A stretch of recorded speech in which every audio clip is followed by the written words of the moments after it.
Hello, नमस्कार साथियों। चलिए, तो मैं आपको आज सिखाता हूँ ओडी के ऐप में सांस अभियान के तहत हम बच्चों की स्क्रीनिंग कैसे करते हैं।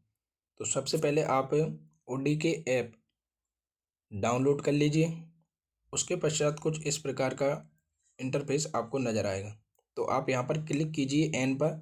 अगर आपके में इंडियन पब्लिक हेल्थ स्टैंडर्ड आ रहा है तो आप पहले क्यूआर कोड से स्कैन कर एनएचएम मध्य प्रदेश ओडी के नेपी क्योर ऑर्गेनाइजेशन ये वाला इंटरफेस खोलिए। फिर हम यहाँ से स्टार्ट न्यू फॉर्म से बच्चे की स्क्रीनिंग स्टार्ट करेंगे, जिसमें हम सर्वप्रथम चाइल्ड हेल्थ डीएसएस ऐप जो हमें सबसे पहले दिख रहा है उस पर हमें क्लिक करना है और इसी की स्क्रीनिंग हमें करनी है। जैसे ही हम नेक्स्ट पेज पर चलते हैं तो आपसे इन्फॉर्मेशन मांगेंगे, जो इन्फॉर्मेशन आपको डाल देनी है।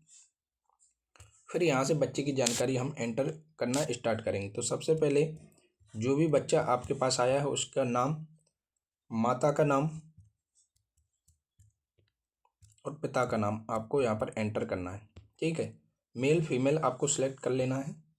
माता पिता में से एक का मोबाइल नंबर आपको यहाँ पर डालना है 10 अंकों का। उसके पश्चात आपको इसकी जन्म दिनांक सेलेक्ट करना है। ठीक है,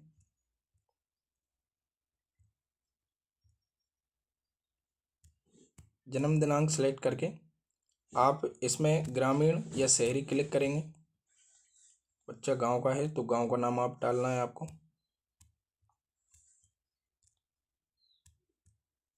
आबा आईडी अगर है तो दर्ज कीजिए, नहीं तो आगे बढ़िए। फिर हम बच्चे की ऊंचाई यहाँ पर डालेंगे। वजन कितना है आपने लिया है वो वजन आप एंट्री करेंगे। तापमान की एंट्री आप करेंगे। बच्चा 1 मिनट में कितनी सांसें उसकी चल रही हैं उसकी एंट्री करेंगे। अगर आपको नहीं आता है गिनती करना तो आप वीडियो से प्रशिक्षण भी ले सकते हैं। छाती पसलियों का धंसना या सिकुड़ना, अगर छाती या पसली उसकी धंस रही हैं या सिकुड़ रही हैं तो हाँ या ना में एंट्री कर सकते हैं, पर यहाँ पर इस बच्चे का ऐसा कुछ नहीं है। नेक्स्ट हम चलते हैं। खतरे के चिन्ह, क्या बच्चे में इन में से खतरे के चिन्ह अगर हैं तो टिक कीजिए, अन्यथा आगे बढ़िए। सुस्त या बेहोश है, कुछ पी नहीं सकता, स्तनपान नहीं कर सकता, सब कुछ उल्टी कर देता है, दौरे आते हैं अभी आ रहे हैं, इनमें से कुछ नहीं है तो आप नेक्स्ट पर चलिए। क्या बच्चे को खांसी सांस लेने में कठिनाई हो रही है, अगर हाँ तो हाँ, नहीं तो नहीं। इस बच्चे को खांसी है, 3 दिनों से इसको खांसी उठ रही है। बाकी आप देख सकते हैं, अगर आपके पास पल्स ऑक्सीमीटर है तो आप उसका SpO2 मेजर कीजिए। बच्चे का पल्स सेचुरेशन अभी 98 है। जब हमने नेक्स्ट बढ़ाया, क्या बच्चे को दस्त या डायरिया हो रहे हैं, इस बच्चे को डायरिया नहीं है, मगर हो तो आपको यस करना है। क्या बच्चे को बुखार है, यदि हाँ तो नहीं। हाँ, इस बच्चे को बुखार है, पिछले 3 दिनों से इन्होंने इलाज भी कराया है पर इसको आराम नहीं मिला है। क्या बच्चे को मलेरिया हेतु RTD किट टेस्ट किया है आपने, तो इसका RTD टेस्ट CSC पर हुआ है पर अभी जांच इसकी नेगेटिव आई है। ठीक है, क्या मलेरिया RTD पॉजिटिव आया है, नहीं आया है। क्या बच्चे की गर्दन में अभी अकड़न है, क्या अकड़न है तो हाँ करना है, नहीं तो नहीं। चलिए नेक्स्ट पे हम चलते हैं। कुपोषण के लिए आपने क्या जांच की है, क्या बच्चे के दोनों पैरों में सूजन है, जिसे हम ओडिमा कहते हैं, है तो हाँ, नहीं है तो नहीं। MUAC टैप से आपको जांच करना है, ये बैंड होता है जिससे हम गंभीर कुपोषित बच्चे की जांच कर सकते हैं। इसमें 3 श्रेणी में ये आता है, लाल, पीला और हरा। अगर लाल आपने मिड आर्म अपर सरकमफेरेंस अगर आपने चेक किया और वो लाल श्रेणी में आ रहा है तो वो गंभीर तथा तीव्र कुपोषण की श्रेणी में आएगा। अगर उसका मिड अपर आर्म सरकमफेरेंस 11.5 से 12.5 के बीच आता है तो मध्यम श्रेणी कुपोषण में आएगा। अगर 12.5 से ऊपर है तो उसे कोई कुपोषण नहीं है। तो हमारे बच्चे का यहाँ पर हरा बैंड आया है तो वो कुपोषित श्रेणी में नहीं आता। रक्त की कमी के लिए आपने क्या जांच की, यहाँ पर हमने हीमोग्लोबिनोमीटर के द्वारा जांच की है और बच्चे का 12 ग्राम HB आया है। हथेली को अगर हमने देखा तो गंभीर, मध्यम और सामान्य पीलापन देखना है हमें, तो सामान्य है। अगर मध्यम पीली है तो मध्यम, गंभीर पीली है तो गंभीर पर क्लिक कीजिए। चलिए नेक्स्ट हम चलते हैं प्रारंभिक बाल विकास। बच्चे का ध्यानपूर्वक निरीक्षण करें तथा यदि कोई ECD चेतावनी संकेत हो तो नीचे दिए गए संकेतों की सूची में उपयुक्त संकेत का चयन करें। बिना सहारे के अपने आप खड़ा नहीं हो सकता, छोटी वस्तुओं को एक कंटेनर में नहीं रख सकता, वस्तु का नाम लेने पर उस वस्तु की तरफ इशारा नहीं करता, माँ के इशारे पर प्रतिक्रिया नहीं देता और अपनी ही दुनिया में खोया रहता है। रोजमर्रा की गतिविधियों के लिए दोनों हाथों का उपयोग नहीं करता, एक हाथ को प्राथमिकता देता है, माँ या दादा जैसे शब्द नहीं बोलता। अगर इनमें से अगर उसमें कोई चिन्ह है तो आप टिक कीजिए, अन्यथा आगे बढ़िए। टीकाकरण की स्थिति कार्ड सत्यापित की गई है कि नहीं। तो जन्म के समय इसको पूरे टीके लगे हैं। 6 सप्ताह पर आप जाइए तो 6 सप्ताह वाले भी इसको पूरे टीके लगे हैं। 10 सप्ताह के भी इसको पूरे टीके लगे हैं। 14 सप्ताह की हम बात करें तो पूरे टीके लगे हैं। 9 माह के बच्चे को इसको विटामिन A जो हमने पिला दिया है, पूरे टीके लगे हैं।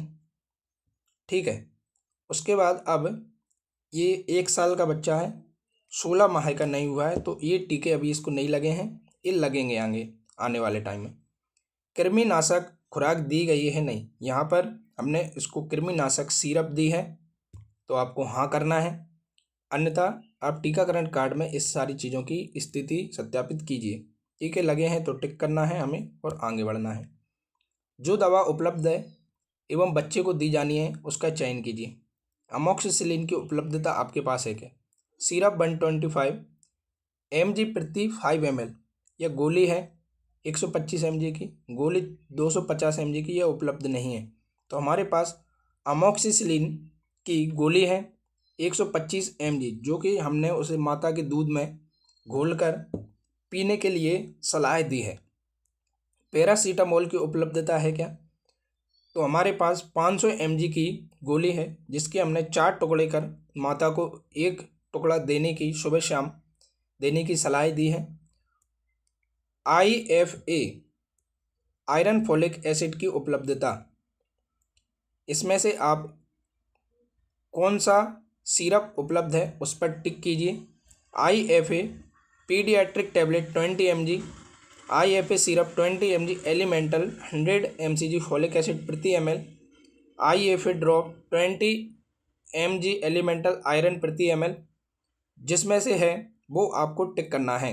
तो यहाँ पर IFA ड्रॉप है 20 mg एलिमेंटल, जो कि आपको बच्चे को सप्ताह में 2 बार पीने की सलाह देना है। चलिए नेक्स्ट हम चलते हैं, जो रिपोर्ट निकल के आती है हमारी, इस बच्चे का हमने परीक्षण किया तो जांच के परिणाम में निमोनिया आया है। सलाह अमोक्सिसिलिन 125 mg 2 टैबलेट हमें 5 दिन तक देनी है। तेज बुखार था, इसको पैरासीटामोल का 1/4 हमने टैबलेट दी है। फॉलोअप अब हमें 2 दिन बाद इसका करना है। छोटे हुए टीकों को हमें BHND के दिन या टीकाकरण के दिन करने की सलाह देनी है। अधिक जानकारी के लिए नीचे दिए गए कोई भी सलाह चुनें। माँ को तुरंत स्वास्थ्य केंद्र या सेवादाता के पास लौटने की सलाह दें यदि बच्चे को इनमें से कोई भी खतरा रहे। तो हमने सलाह दी है। शिशु को खांसी या जुकाम होने पर घर पर देखभाल की सलाह दें। बीमारी शिशु तथा स्वास्थ्य होने पर खिलाने पिलाने संबंधी सलाह। माता पिता या देखभालकर्ता को प्रारंभिक बाल विकास हेतु सलाह। तो हमने अगर बच्चे को कुछ भी दिक्कत आती है तो तुरंत ही वापस आए सब हेल्थ सेंटर पर या CHC पर जाएं। कोई भी दिक्कत या खतरे का चिन्ह बच्चे में नजर आता है तो घर पर इलाज करते समय यदि शिशु में इनमें से कोई भी खतरे का लक्षण दिखने पर माँ को बताएं कि शिशु को तुरंत ही नज़दीकी स्वास्थ्य केंद्र पर ले जाना है। शिशु का स्तनपान या पानी बहुत कम पीना, अगर ये स्थिति है। शिशु अधिक बीमार हो रहा है, शिशु को अधिक बुखार हो या छूने पर शिशु ठंडा लग रहा है, शिशु की सांसें तेजी से ले रहा है, शिशु को सांस लेने में कठिनाई हो रही है, शिशु की हथेलियाँ और तलवे पीले हो रहे हैं, यदि शिशु को पीलिया है, मल में खून आ रहा है, तो हम उसे रेफ़र करने की सलाह यहाँ पर देंगे। कार्रवाई की गई, रोगी से संबंध में क्या कार्रवाई की गई? स्वास्थ्य केंद्र पर निर्देश अनुसार उपचार किया गया या आगे के उपचार हेतु अस्पताल पर रेफ़र किया गया है। अभी हमने स्वास्थ्य केंद्र पर निर्देश अनुसार उपचार किया है हमने, और अब आप इसे फाइनलाइज सबमिट कर देंगे। इस प्रकार से आपका ये फॉर्म सबमिट हो गया है। जैसे ही नेटवर्क आएंगे ये फॉर्म सबमिट हो जाएगा। इस प्रकार से आप सांस अभियान के तहत स्क्रीनिंग कर सकते हैं बच्चों की। धन्यवाद साथियों।